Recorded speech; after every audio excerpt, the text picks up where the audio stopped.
Give me a few minutes to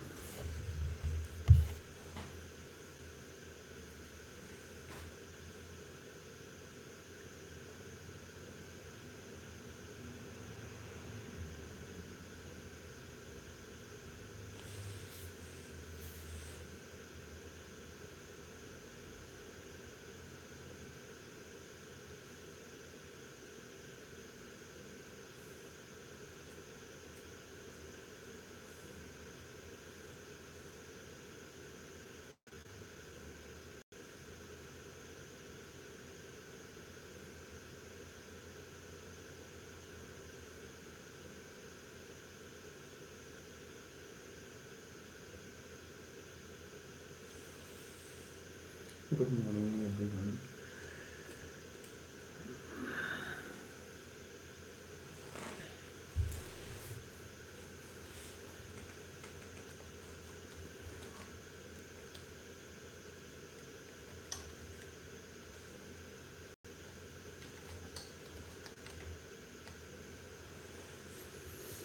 Good morning, everyone. We are coming to you live via Facebook streaming, live via YouTube streaming, and also via Skype.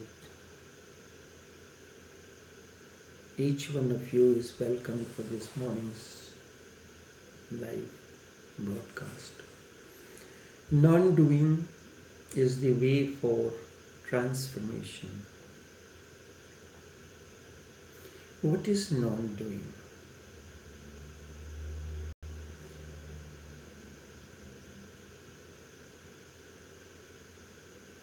Non-doing means it happened with Lao Tse. He was sitting. When you are sitting, many thoughts keep on arising, floating on the inner sky. Some are disturbing, some are pleasing. Lao Tse was sitting down. He saw a leaf from the tree, a dry leaf, fell from the tree, separated from the tree. It started its journey towards the ground. The leaf is weightless. The wind is blowing, tossing and turning with the wind. Wind took it this way, up, down, horizontal, vertical. Whichever way wind carried the leaf, dried leaf, without any resistance, it flowed. And finally, it came down on the ground and settled. Watching that, Lao Tse became enlightened.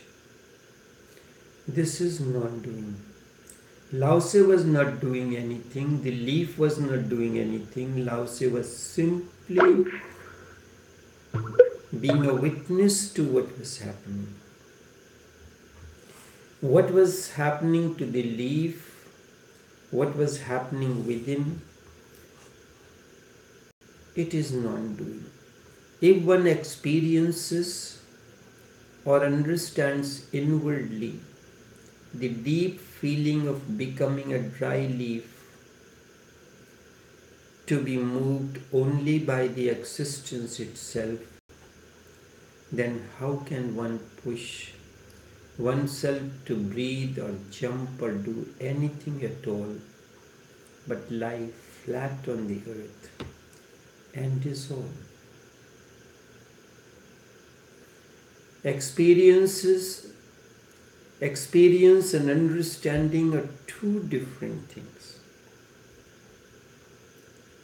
Experience and understanding are two different things. If you experience this, there remains no need to ask the question. Just lie down flat on the ground and dissolve. Merge with the earth. There is no need to ask any question when you experience something. Understanding naturally comes to you, and then there is no question of asking anything. This is an act. You are doing something. No dry leaf has ever asked a question. But the very question shows that intellectually you are trying to understand, you understand, but you have not experienced any such thing. You are asking this question. That means you are trying to understand this intellectually.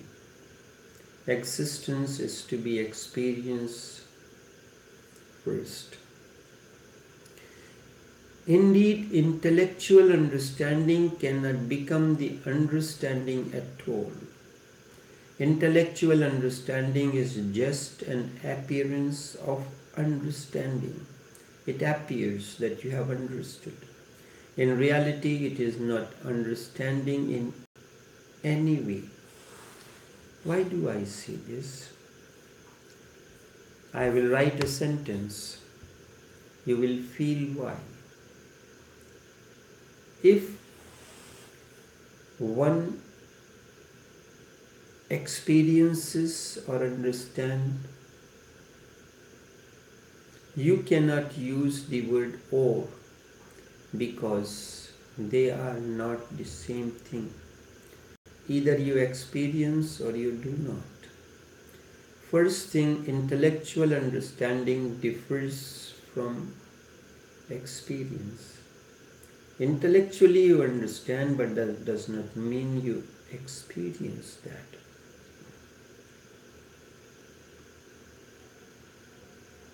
First thing, intellectual understanding differs from experience or understands inwardly the deep feeling of becoming a dry leaf to be moved only by the existence itself. Then how can you push oneself to breathe or jump or do anything at all? Instead, lie flat on the earth and dissolve. You will have to do that also, to lie flat. You will have to do that also, to lie flat on the earth. If you can do that, why can't you push, jump and breathe? I will tell you an anecdote. It happened. There was a Zen monk, Dozen. He used to tell his disciples, unless you die, you will not be reborn. So one stupid disciple thought, if this is the key, then I must try it. So one day he came and did just as you have said. He just have lain with eyes closed, flat in front of the door of the master, just in the morning, when the master was expected to come out of the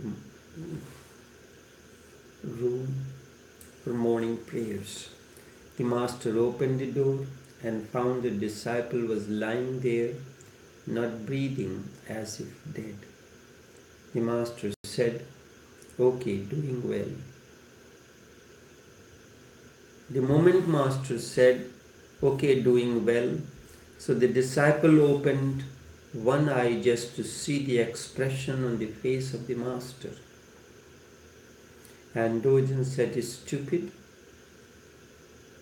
dead men do not open their eyes."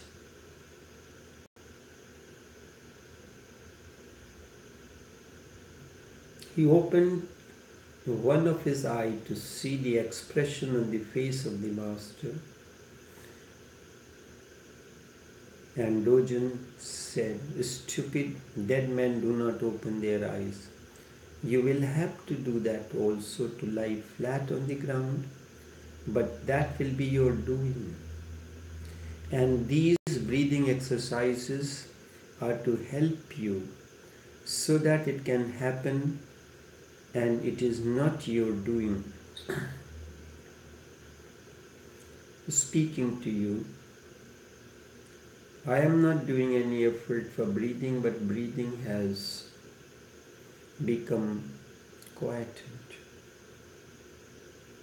So these breathing exercises are to help you so that it can happen and it is not your doing. All these techniques of meditation will help you to come to realization that suddenly you feel that it is happening. I am speaking. There is no tension. If you are speaking and you pause, you will think what the others will feel, whether I am missing the link or I am thinking what I have to say after this. All sort of, so you out of anxiety will continue to speak and the words will begin to overlap as well. I pause. There is no worry about it. I am not concerned with what you think when I pause. When I do not speak a single word, not even a single word flows out. This is a state of non-doing. I allow the words to flow. It is the existence that flows. Yes, the punctuation is mine. Sometimes, even afterwards, I am surprised with the selection of the words that emerge out of that, out of me at that moment. And when you listen to the whole ambience, the voice modulation, the selection of the words, it amazes me how it happens. And each talk becomes totally different than the other. This in Sufi terminology is called tawajjuh. Tawajjuh means the disciples are sitting in front of the master in a congregation and the energy flows. It is a silent communion.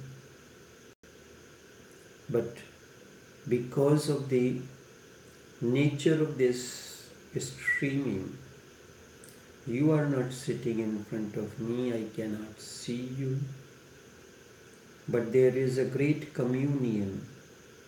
You are there in your place, I am here streaming. Words are used to create a silence in you, to flow, for the energy to flow in the same way as it happens when the master's energy flows as tawajjuh. That is the word used.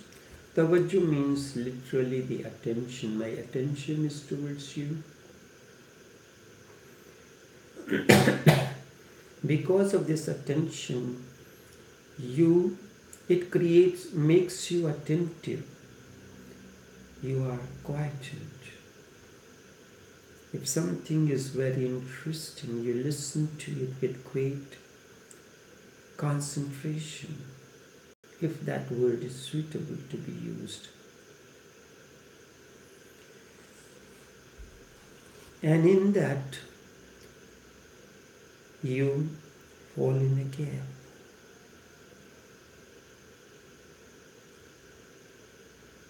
All these techniques, all these the words and the gaps are there to create something in you. Something in you. You have fallen on the ground, dissolving, But that should not be something that you are able to do on your own. You have just turned on your device. You are letting these words and the gaps sink in you. With that, an energy flows. Maybe this word or that word, maybe this gap or that gap, takes you into a situation when something settles in you. Each of these is streaming, you listen to it, even afterwards. You will find at least for few moments you will disappear as if you do not know what had happened to you. You know very well you were not asleep, yet still you become oblivious of everything around you.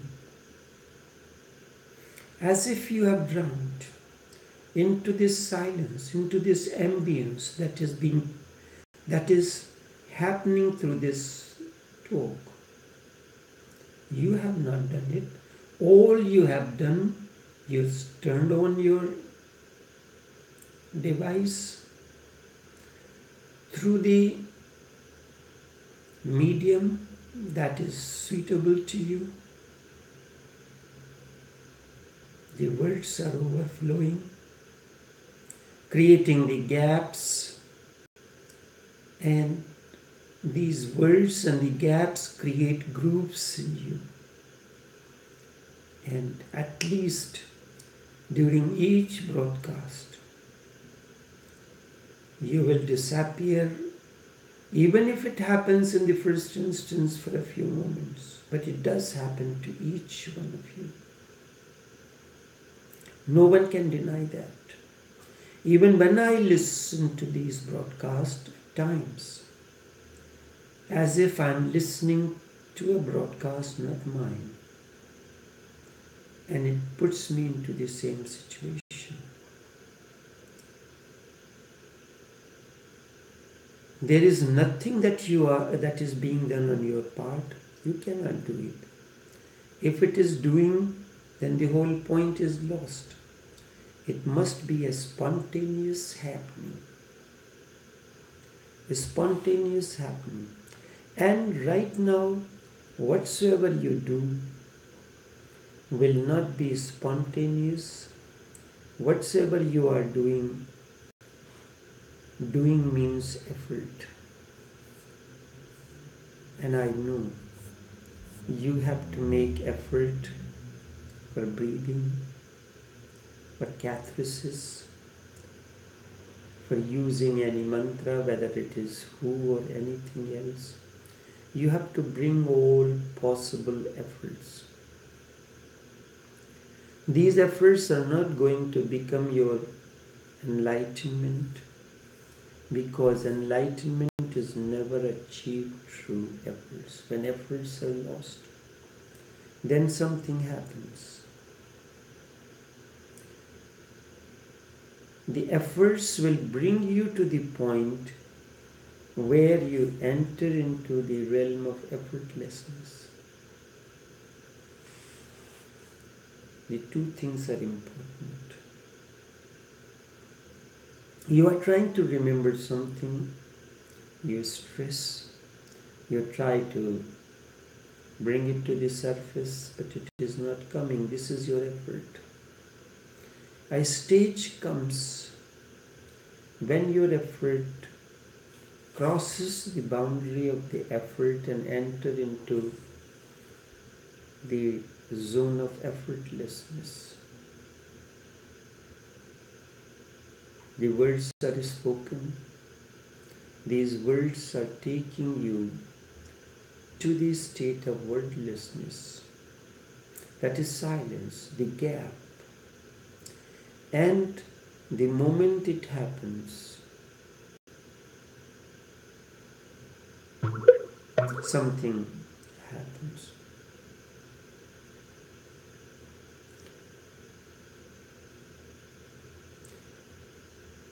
When you become effortless, enlightenment is always there. You can stop them, but just by stopping them, nothing will happen. Continue them and do them as totally as possible, because then you will come to realize sooner that nothing can be achieved through the effort. You do the effort and then you enter into the zone of effortlessness. All that happens in a state of effortlessness. Even the ordinary acts of our lives, ordinary acts of our lives. You are making love. Tremendous efforts are made to achieve the state of orgasm. But when it comes, suddenly everything stops. And you enter into that state of ecstasy. Through the effort, you reach to the point where all effort ceases. And suddenly something happens. So this is one of the greatest opportunity or way. If your love making can reach to this state, it can give you the taste of awakening. And the very purpose of male-female relation is to achieve to that state from effort to effortlessness. And that's the state of effortlessness is samadhi. Nothing can be achieved through efforts. You have to realize this. I can say this, but this will not be of much effort to you. I know well that just by breathing fast, you are not going to enter into nirvana. I know it well. And just by crying and dancing, no one has ever entered there. Even if the door is open, they will close it. If they see that you are coming, doing some active meditation, that doing will close the door. I have heard one Christian missionary was giving a sermon to some middle school children, students, small boys and girls. After the sermon, he asked, those who want to go to heaven should raise their hands. So all the boys except one raised their hands. Only one boy, someone called Johnny, remained silent. The missionary asked, do you do not want to go to heaven? You do not want to go to the heaven? You know what did Johnny replied? Not at all with this bunch of people. Not at all with this bunch of people. So if you are engaged in any kind of active meditation, even I cannot enter with you. It is impossible. But I know that these meditations are not the end. It is just to prepare you so that you can drop whatsoever happens to you automatically, mechanically. It is to exhaust you and exhaust your ego. It is to exhaust your mind, your body. It is to exhaust your individuality. And when your individuality is exhausted completely, you will drop on the ground like a dry leaf.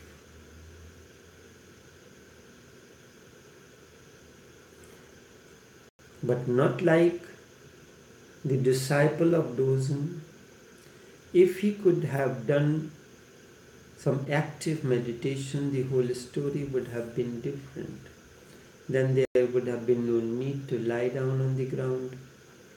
he would have fallen on the ground on itself. Jalaluddin Rumi danced for 35 hours non-stop. Whirling, fell on the ground. An awakening happened to him. And if you have to lie down, that shows only that you are withdrawing yourself and you are not really relaxed. You watch me through this as the broadcast is happening. Except when I am speaking, because the speaking words cannot overflow without the movement of the lips.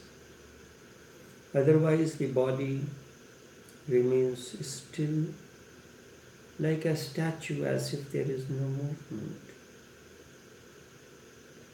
There is no need for any movement of the head this way, that way, or this, or eyes to wobble, or anything. That is not necessary.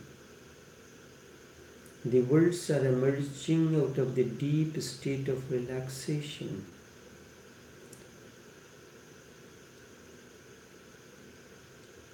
If you have to lie down, that shows only you are withdrawing yourself.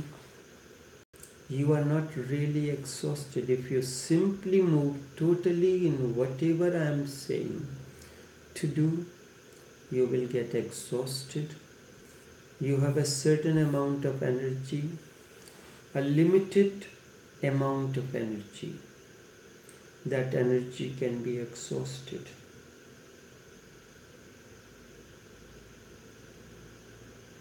You can do an active act. Go, take the hoe, take the big fork, dig on the ground, do a physical labor for 20 minutes, 30 minutes until you sweat. Your energy has been exhausted, the physical energy. And after that you get a kind of a sleep that you have never felt before. Energy is exhausted, there is no violence in it. And all of a sudden, relaxation happens. You have a limited amount of energy. That energy can be exhausted, and once it is exhausted, you will become like a dry leaf, a dead leaf. When you cannot do anything, only then can non-doing happens. Non-doing happens in a state when all your energies are exhausted and you cannot do anything anymore. While you can do something, non-doing is impossible, and non-doing is the way for transformation. All that is precious, all that is beautiful happens in a state of non-doing. You have listened to this broadcast live, and afterwards listen to any of these live streamings. Make it a habit that will connect you to your being, take you to the state of inner silence, and you cannot resist it. You are not making any effort, but it will happen to you. You will disappear, even if it happens for a few moments. That will just be the beginning to enter the realm of non-doing. You can experience through this, experiment through this. Only this much for this morning. Until we meet again, take care and do have a pleasant day. Blessings to each one of you.